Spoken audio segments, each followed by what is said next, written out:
مجھے انہوں نے فون کیا کہ جی ہم آپ کا مدرسہ ہے جامعہ محمدیہ مجددیہ چھتر پلین، جو 1969 میں نے اس کو قائم کیا، شارع ریشم پر ہے، اس سے بڑی جگہ ہے، بڑا مدرسہ ہے، کہ ہم کوئی جوڑ مجلس شورا کا کرتے ہیں، آپ اجازت دیں تو ہم وہاں آ جاتے ہیں۔ میں نے کہا آ جائے، تو دین کا کام ہے، مدرسہ اپنے دین کے لیے قائم کیا ہے، کتاب و سنت کے لیے قائم کیا ہے۔ وہ غریب آئے، ان کا کام تو آج عصر سے شروع ہونا تھا، لیکن پہلے انتظامات کے لیے کوئی حضرات آئے وہاں کہ بڑی تعداد ہوگی، کیسے رہیں گے۔ انہوں نے کام شروع کیا، وہاں کے وہ جو اپنے آپ کو تبلیغی کہتے ہیں، انہوں نے کچھ شرپسند مولویوں کو جو سیاسی مولوی تھے ان کو بلایا کہ یہ تو ہندوستان کی ایجنٹ ہیں اور یہ شیعہ ہیں اور یہ مرزائی ہیں اور یہ فلاں ہیں اور یہ مسجد پر قبضہ کرنے آئے ہیں، سارے اکٹھے جاؤ حملہ کرو۔ وہ غریب رات کو نماز پڑھ رہے تھے، ان پر وہ حملہ آور ہوئے، ان کے قیادت میں ان مولویوں کی، اپنے آپ کو مفتی بھی کہتے ہیں اور مولوی بھی کہتے ہیں، سیاسی رہنما بھی کہتے ہیں۔ ان غریبوں کو وہاں مارا، مسجد کی بھی حرمتی کی، مدرسے کی بھی حرمتی کی، اور ان کو راتوں رات وہاں سے نکالا، لہولہان کرتے۔ اب میڈیا پر یہ چل رہا ہے صاحب، میں آپ سے چھپاتا تو یہ بات بھی ٹھیک نہیں تھی، میرا دل چاہتا تھا کہ یہ نہ ہو، لیکن اب تو پوری دنیا میں چلتے ہیں ان کے وہ زخم، ان کا وہ خون۔ بھائی میں بھی قرآن کا کام کرتا ہوں، دوسرا بھی کرتا ہے، کتنے مدرسے قائم ہیں۔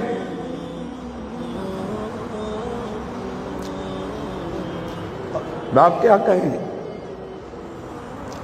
کہ میں قرآن کا کام کرتا دوسرا نہ کرے؟ جب ایک دین کا کام ہے، نبی کا مشن ہے، صحابہ کا مشن، صحابہ تو کوئی مشرق سے، کوئی مغرب سے، کوئی جنوب سے، کوئی شمال سے، حسن بصرہ، بلال، اصحاب، شعیب، روم، لیکن آپ نے دیکھا کہ وہاں سے اللہ نے ان کو ایسا جوڑا کہ حضرت بلال آتے ہیں، حبشی تھے، فاروق اعظم کھڑے ہو جاتے، جا سیدنا ہمارے سردار، ایک مشن ہے، کیا ضرورت؟ اس لیے میں سمجھتا ہوں کہ یہ بدترین حرکت کی، اور میں سمجھتا ہوں ان کے صفوں کے اندر سازشی لوگ شامل ہو کر جنہوں نے یہ حرکت کی اس جماعت کو بدنام کرنے کے لیے، شاید وہاں کے اس جماعت کے لوگ جو تھے وہ بھی اس سے بے خبر ہوں، کچھ نادانوں نے ایسا کیا۔ اس لیے میں تو اس کو پرزور مذمت کرتا ہوں، اور میں حکمرانوں سے کہتا ہوں، خصوصاً سرحد کی حکومت انتظامیہ سے، کہ اس کی فوراً نوٹس لے کر جو بھی اس کارروائی میں شریک ہوئے ان مسافروں کو 50 سال سے اپنے بچے چھوڑ کر اللہ کی دین کے لیے در در پھرتے، سفید ریش، بوڑھے، یہ جو حرکت ہوئی ہے، یہ میں تو سمجھتا ہوں جو فلسطین میں یہودیوں نے جو کیا تھا مسلمانوں کے ساتھ، یہ اس سے بھی بدتر معاملہ ہے۔ اس کا نوٹس نہ لیا گیا تو اس کے نتائج ٹھیک نہیں نکلے۔ اس لیے میں حکمرانوں سے کہتا ہوں کہ وہ فوری طور پر اس کا نوٹس لے کر اور کوئی ڈنڈا مار فورس آئی، باقاعدہ ڈنڈے چلاتے رہے۔ ان کے ہاتھ میں قرآن تھا، کوئی نماز پڑھ رہے تھے کہ قرآن پڑھ رہے، ان سے قرآن چھینا گیا اور پھینکا گیا، کتابیں ان سے لی گئی، پھاڑی گئی، کپڑے پھاڑے گئے، ان کا سامان چھینا گیا، ان کے لاکھوں کا نقصان ہوا۔ اس لیے ضرورت ہے کہ اس کے سخت ترین نوٹس لے کر جو بھی اس میں ملوث ہیں ان کو عبرتناک سزا دی جائے، چاہے وہ مولوی ہے، چاہے اپنے آپ کو تبلیغی کہتا ہے، چاہے اپنے آپ کو مفتی کہتا ہے۔ میں کہتا ہوں یہ کام شیطانوں کا کام ہے، یہ شیطان ایجنٹوں کا کام ہے، جو غیروں کی ایجنٹ ہے، ان کی یہ حرکتیں میرے مدرسے کو، اس کے تقدس کو پائمال کرنے کے لیے